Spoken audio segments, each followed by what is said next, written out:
இருக்க போற கொஞ்ச நாள்ல எல்லாருமே நல்லது செய்ய முயற்சி பண்ணுவோம்ப்பா.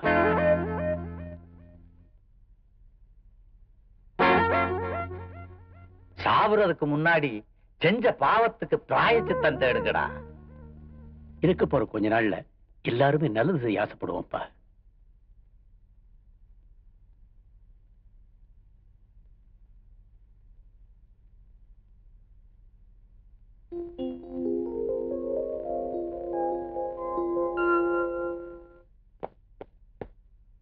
என்ன பார்க்கணும்னு சொன்னீங்களாமே, என்ன விஷயம்? சார் உங்ககிட்ட நான் கொஞ்சம் தனியா பேசணும். சார், அட போங்கய்யா.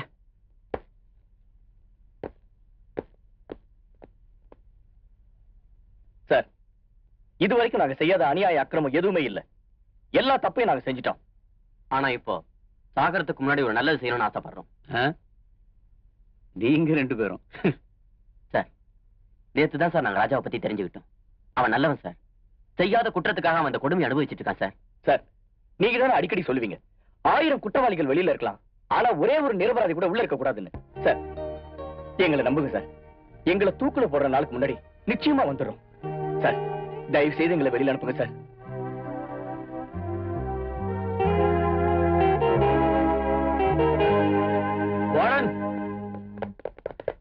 சார், சார், உங்களுக்கு கெஞ்சி கேட்டாரு சார். வெளியே முன்னாடி ஒரு நல்ல காரியம் செய்யணும்னு ஆசைப்படுறேன். தயவு செய்து சார், உங்களை வெளியே எடுத்து கும்பிடுறேன் சார். வெளியே சார், வெளியே சார், நல்ல காரியம் கேட்கறாரு சார். வெளியே எடுத்து கேட்கறாரு சார். நல்ல காரியம் கேட்கறாரு சார். வெளியே சார், தயவு செய்து எங்களுக்கு ஹெல்ப் பண்ணுங்க சார். வெளியே சார்.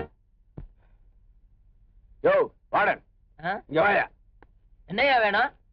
ஒரு குவார்டர் ஆயிட்டு வா. வாங்கினா முடியாது.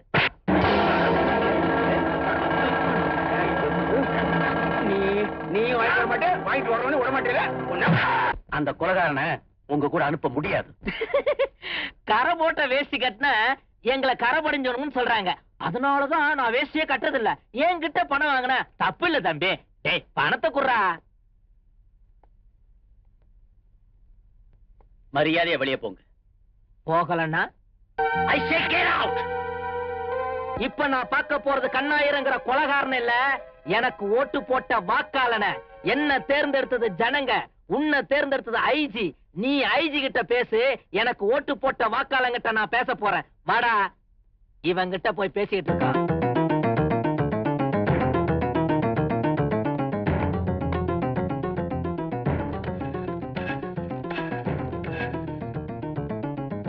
நான் ஜெயில் சூப்பரண்ட் பேசுறேன் சார். Yes sir.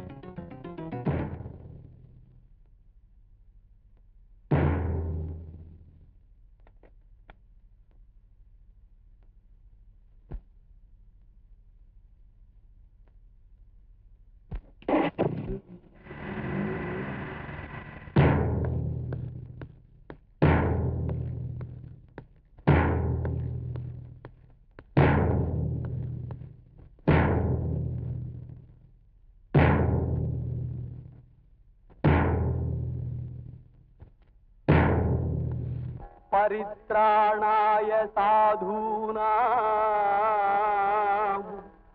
विनाशाय च दुष्कृतां धर्म संस्थापनार्थाय संभवामि युगे युगे.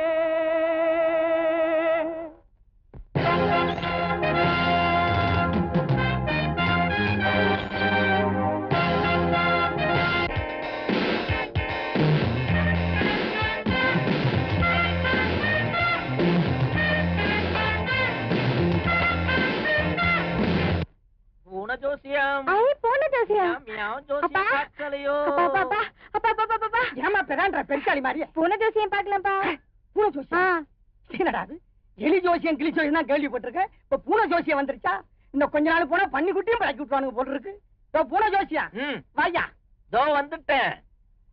என்ன அது பூனை ஜோசியம் புதுசா இருக்கு? இதுல பெரிய ரகசியமே அடங்கி இருக்கு. அதெல்லாம் அப்புறமா சொல்றேன். முதல்ல ஜோசியத்தை பாருங்க. அப்படியா?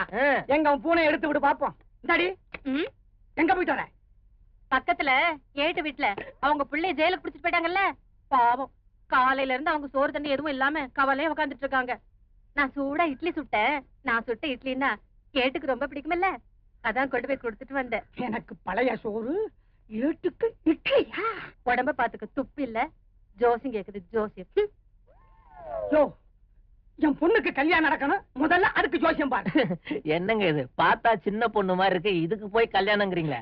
ஷோ, என் பொண்டாட்டி நடக்கிறது சரியில்லையா? இப்பவும் அப்பவும் இருக்கா. பார்த்தா முழுகாம இருக்க மாதிரி தெரியலையே. ஐயோ, ஐயோ, ஐயோ. யோ, முதல்ல உன் பூனையை சீட்டை எடுக்க சொல்லியா? பூனெல்லாம் சீட் எடுக்காதுங்க, நான் தான் எடுப்பேன். அடட, உங்க பொண்ணுக்கு எரும தோஷம். யோ, மனுஷனுக்கு கடுப்ப கலப்பாரு. ஜலதோஷம், செவ்வாய் தோஷம், நாகதோஷம்னு கேள்விப்பட்டிருக்கேன். அது என்ன புதுசா எரும தோஷம்? உங்க பொண்ணு தானங்க எருமாட்டுக்கு பருத்தி கொட்டையும் புண்ணாக்கம் வைக்குது. இப்ப அந்த எருமை செனையா இருக்கு, அதனாலதான் உங்க பொண்ணு கல்யாணம் வந்துருச்சு. அதுக்கு பேருதான் எரும தோஷம். அதுக்கு என்னையா வழி? ஒரே வழி, யார் கண்ணிலையும் படாம கோவில் குளத்துல முழுகி 108 தடவை அங்க பிரதர்ஷனம் பண்ணிட்டு 10 தெருவை எரும மாட்டோட சுத்தி வந்தீங்கன்னா உங்க பொண்ணுக்கு ஏத்த அருமையான மாப்பிள்ளை கிடைக்கும். இனிமேல் நீ இந்த ஜெயில இருக்க நான் அனுமதிக்க மாட்டேன். எப்ப உன்னுடைய அரசியல் செல்வாக்க பயன்படுத்தி இன்னொரு கொலையை செஞ்சுட்டு வந்தியோ உன்னை நான் வெள்ளூர் ஜெயிலுக்கு டிரான்ஸ்பர் பண்றேன். ஜெயிலர், என் செல்வாக்கு என்னன்னு தெரிஞ்சிருந்தோம் என்ன வேலூருக்கு டிரான்ஸ்பர் பண்றேன். இத பார், உன் நிலை கூட நீ பகிச்சுக்கலாம். ஆனா என்ன மாதிரி அரசியல் செல்வாக்குள்ள பகிச்சுக்கிட்டு நீ வாழவே முடியாது. ஒரு வாரம், இன்னும் ஒரு வாரத்துக்குள்ள நான் யாருங்கிறது உனக்கு காட்டுறேன். ஏய், என் பேர் கண்ணாயிரா.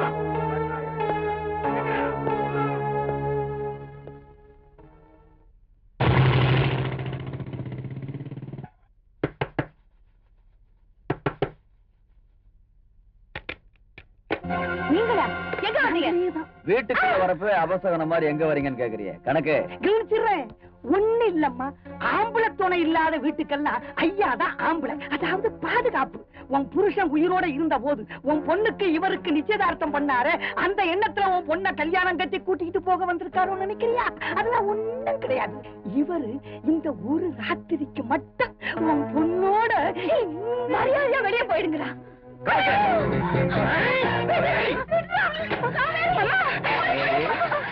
வந்துட்டியா? அப்பனும் செத்துட்டான், காதல்னு ஜெயிலுக்கு போயிட்டான். பாவம்.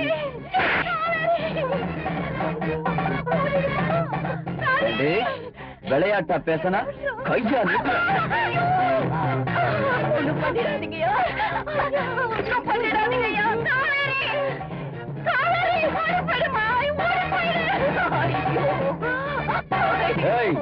எங்கடி ஓடிடுவ? இந்த ஊர்ல எந்த வீட்லயும் முடிய முடியாது, இந்த கிராமத்தை விட்டு போகவும் முடியாது. ஏன்னா அங்க எல்லாம் என் ஆளுங்க இருக்காங்க.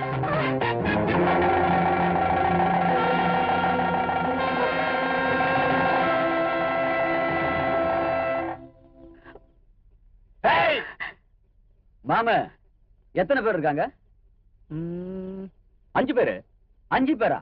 ஒரு பொண்ணை துரத்திட்டு 5 பேரா? அப்ப இது எங்க சொந்த ஊரு, இது எங்க சொந்த பிரச்சனை. அது எங்க சொந்தக்கார பொண்ணு. அஞ்சே ராஜா. சொந்தக்காரங்களா நீங்களா? சொல்லக்கூடாது முன்னாடியே ஓடி பிடிச்சு சொல்லானீங்களா? இந்த இருட்டுல அம்மா நீ போயிடுமா? வேண்டாண்ணா, அவங்களோட என்ன அனுப்பிடாதீங்கண்ணா. அண்ணா என்ன காப்பாத்துங்கண்ணா. டேய், அண்ணங்கறா? அப்போ இவன் நமக்கு சொந்தம். அப்ப நீங்களாம் எங்களுக்கு என்ன முறை? ஏய், என்ன முறையை கேட்டா அப்ப முறைக்கிறீங்க? இவங்கிட்ட என்னடா பேச்சு? வாடி. ஒரு குத்துக்கு தாங்க மாட்டேங்கிற. அரைஞ்சிருவேன். இதெல்லாம் நமக்கு ஒத்து வராது. வேணா ஏதாவது பந்தயம் வச்சுக்குவோம். என்ன போஸ் கொடுக்குறீங்க? முறைக்காதீங்கடா. விட்டுறாத. இதுதான் பந்தயம். இந்த பொண்ணு மேல உங்களால கைய வைக்கவும் முடியாது, அவன் வாயில இருந்து புகைய வெளியில வர வைக்கவும் முடியாது. அப்படி வர வச்சிட்டீங்க, இந்த பொண்ணை நீங்களே கூட்டு போங்க.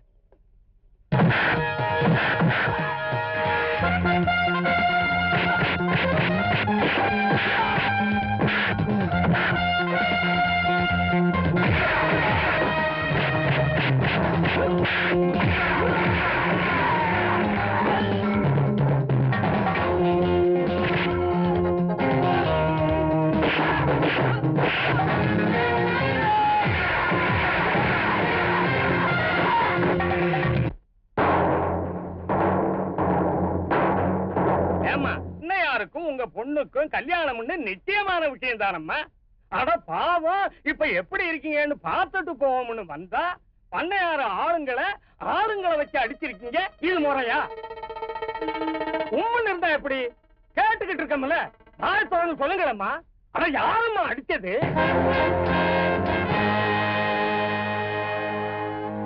நாங்கதான். நில்லு, அப்படியே தொடப்படாது, போ பின்னாடி. பஞ்சாயத்து எதுக்கு கூடி இருக்கு? யாரா நீங்க? எந்த ஊரு? எதுக்குடா எங்க ஊர் ஆளுங்களை அடிச்சீங்க? சொல்றானுங்க.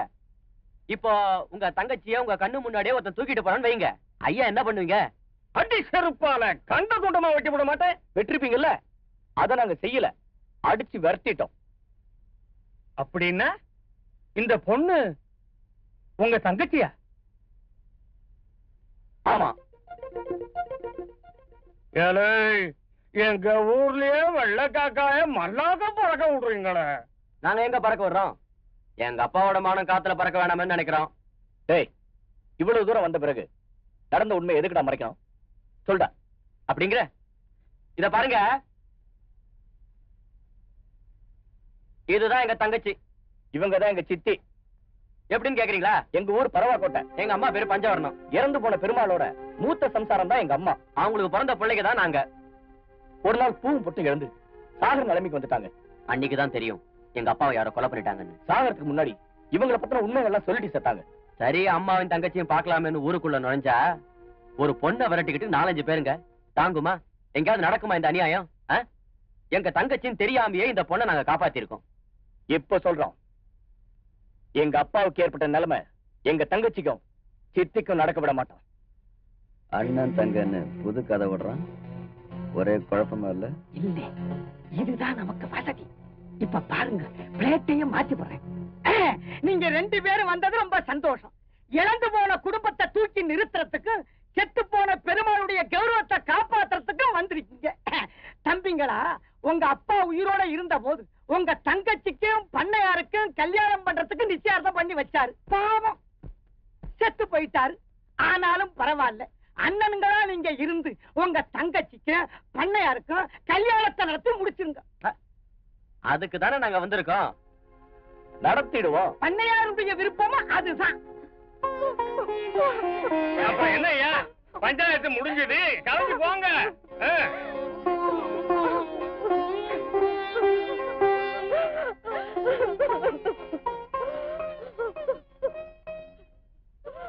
மச்சி, இந்த அம்மா ஏன் இப்படி அழுதுகிட்டு போகுது? அட நீ வேற மாமு, என்ன வயசாலும் சரி, பொம்பளைகளுக்கு மாத்திரம் இந்த சக்கரத்தி சமாச்சாரம் ஒத்துக்காது. இந்த வேற ஒப்பாரி வச்சுக்கிட்டே போகுது. வா போலாம். ஏன் இவ்வளவு பெரிய துரோகம் செஞ்சீங்க? உங்களுக்கு இன்னொரு பொண்டாட்டி இருக்கு, 2 பிள்ளைங்க இருக்காங்கன்னு எதுக்காக என்கிட்ட மறைச்சீங்க? அம்மா, பஞ்சாயத்துல நாங்க சொன்னதெல்லாம் போய். நீங்க என்ன சொல்றீங்க? அம்மா, போட்டோல இருக்கிறாரு உங்க வீட்டுக்காரரு, அவருக்கு எங்களுக்கு எந்த சம்பந்தமும் இல்லைன்னு சொல்றோம். அப்படின்னா நீங்க யாரு? ஜெயில இருக்கான்ல ராஜா, அவனுக்காக நாங்க அவன் ஃப்ரெண்ட்ஸ். என்னது, நீங்க மாமாவோட ஃப்ரெண்ட்ஸா? ஆமாமா, நாங்க இந்த ஊருக்கு வந்தது ஜெயில இருக்கிற ராஜாவை நிரபராதின்னு நிரூபிக்கத்தான். உனக்கும் பண்ணையாருக்கு நடக்க போற கல்யாணத்தை தடுத்து நிறுத்தத்தான். உங்க அப்பாவை கொலை செஞ்சது யாருன்னு கண்டுபிடிக்கத்தான். இதெல்லாம் பஞ்சாயத்துல சொல்ல முடியாது இல்லையா? அதனாலதான் உங்க பிள்ளைங்கன்னு போய் சொன்னோம். நாங்க சொன்னது உங்களுக்கு பிடிக்கலன்னா நாங்க இப்பவே. தம்பி, நீங்க சொன்னது பொய்யாவே இருந்தாலும் எப்ப என் பொண்ணோட மானத்தை நீங்க காப்பாத்துனீங்களோ அப்பவே என் பிள்ளைங்கள் ஆயிட்டீங்க. இனிமே இவ்வளவு வாழ வைக்க வேண்டியது உங்க கடமைதாப்பா. அதுக்காகத்தான் நாங்க இங்க வந்திருக்கோம். அம்மா, ஒரு முக்கியமான விஷயம். என்னப்பா? நேத்துல இருந்து சாப்பிடவே இல்லம்மா, நல்ல பசி. டேய் சும்மா அவங்க தான் அம்மா சொல்லிட்டாங்கல்ல, சாப்பிடலாமா? வாங்கப்பா. வாங்கண்ணே, உட்காருங்க. அண்ணா, இன்னும் கொஞ்சம் சாதம் போட்டுமா? போடுறேண்ணே. அண்ணா, சாம்பார் ஊத்துவா? கத்திரிக்காய் சாம்பார் சாப்பிடுங்க. அண்ணா, சாப்பிடுங்க அண்ணே. முட்டை வைக்கவா? அம்மா, போய் மோர் எடுத்துட்டு வாமா. போமாண்ணா. அண்ணே, சமையல்ல எப்படி இருக்கு? இல்ல நான் தான் செஞ்சேன். அண்ணே, நம்ம வீடுதான், நல்லா சாப்பிடுங்க. அண்ணே, ஜெயில அவர் எப்படின்னு இருக்காரு? நீ இப்படி போடுறப்பவே தெரியும் ஏதாவது கேட்பேன்னு. இன்னொரு முட்டை வை. அண்ணா சொல்லுங்க அண்ணே, ஜெயில அவர் எப்படின்னு இருக்காரு? இங்க கேட்டு வாங்கி தானே சாப்பிடுறோம். ஜெயில அப்படி இல்ல, மணி அடிச்சா சோறு, முடி முளைச்சா கிராப்பு, இருமலுக்கு மருந்து, உழைக்கிறதுக்கு வேலை, வெளியே வந்தா காசு. மொத்தத்துல ராஜா வாழ்க்கை போ. ஆனா உனக்கு ஒரே ஒரு குறை. என்னண்ணே? பக்கத்துல நீ இல்லையேன்னுதான் போங்கண்ணே